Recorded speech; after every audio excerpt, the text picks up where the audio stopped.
Many years ago, I remember listening to a podcast in which a Buddhist monk was retelling a very short anecdote that I thought was quite curious even at the time, where he recounted an event where he'd been walking with one of his friends somewhere in America, not very specific I know, and basically his friend at one point had said to him, you know, you're one of the richest 20% of people in America.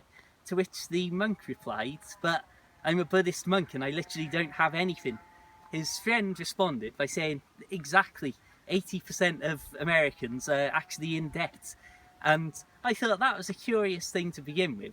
But then years later, I was fascinated to hear a very similar thought on what wealth is and what defines wealth from a complete opposite end of the spectrum, with somebody who at the time was near enough a billionaire, the British-born self-made man Alan Sugar.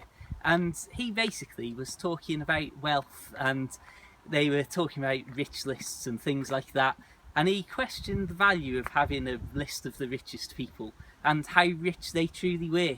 And he simply said, if you went and asked them to write a check for $100 million, then how many of them would actually be able to cash that check?